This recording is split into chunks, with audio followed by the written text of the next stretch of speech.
One, two, three.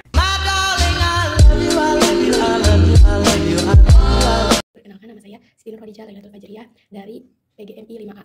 Ya, di sini saya akan mereview sedikit tentang psikologi perkembangan. Nah, menurut C.P. Chaplin, psikologi perkembangan yaitu psikologi yang mempelajari tentang tingkah laku individu baik dari masa kelahiran maupun sampai masa sampai mati. Kemudian menurut Ross Fasta dan kawan-kawan, psikologi perkembangan yaitu cabang dari psikologi yang mempelajari tentang perilaku individu dan juga tentang perubahan perilaku tentang individu dan juga kemampuannya baik secara dan juga pada masa pranatal, kelahiran sampai masa mati nanti, dan juga perubahan sikapnya.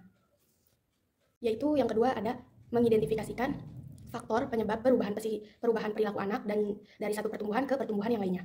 Kemudian ada dua tujuan penelitian psikologi perkembangan. Yang pertama yaitu untuk mengetahui gambaran tentang bagaimana perubahan perilaku setiap anaknya. Seperti jika ada pertanyaan kapan anak akan mulai berjalan, nah itu menjadi salah satu tujuan penelitian psikologi perkembangan. Yang kedua yaitu kemudian ada 3 teori perkembangan psikologi sosial, psikologi perkembangan. Yang pertama itu ada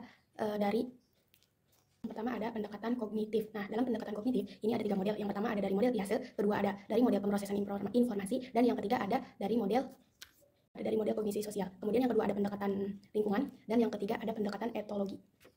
Nah, kemudian pengertian dari perkembangannya sendiri yaitu perubahan yang kognitif dan kontinu dari masa lahir sampai ke mati. Kemudian atau sering disebut juga perubahan yang dialami oleh individu yang berjalan secara progresif menuju kedewasaan atau menuju tingkat yang lebih dewasa, yang dimana perkembangannya itu berlangsung secara sistematis, kemudian progresif dan juga berkesinambungan antara perubahan fisik dan psikisnya. Adapun ciri-ciri dari perkembangan yaitu perubahan yang terjadi pada baik fisik maupun psikisnya, kemudian perubahan proporsi baik fisik maupun psikisnya. Kemudian yang ketiga itu ada cirinya bertambahnya atau diperolehnya tanda-tanda baru, dan yang keempat yaitu lenyapnya tanda-tanda lama. Kemudian ada prinsip-prinsip perkembangan. Pada prinsip-prinsip perkembangan itu ada 6. Prinsip yang pertama yaitu tentang perkembangan itu semua aspek perkembangan itu saling berkaitan atau berkesinambungan atau saling mempengaruhi satu sama lain. Yang kedua yaitu proses perkembangan merupakan proses yang tidak pernah berhenti, dan yang ketiga yaitu setiap perkembangan itu mengikuti pola atau arah tertentu. Prinsip yang keempat yaitu perkembangan itu memiliki tempo yang berlainan. Kemudian yang kelima yaitu setiap perkembangan memiliki ciri khas tertentu. Kemudian prinsip yang terakhir yaitu setiap individu yang normal pasti mengalami perkembangan atau perubahan pada setiap tahapannya ataupun fase perkembangan yang dialaminya. Kemudian yang terakhir yaitu ada faktor-faktor yang mempengaruhi perkembangan. Nah, di sini dalam buku yang saya review itu ada 2 faktor yang mempengaruhi perkembangan. Yang pertama itu ada faktor hereditas. Nah, faktor hereditas ini faktor yang sangat mempunyai pengaruh besar pada perkembangannya.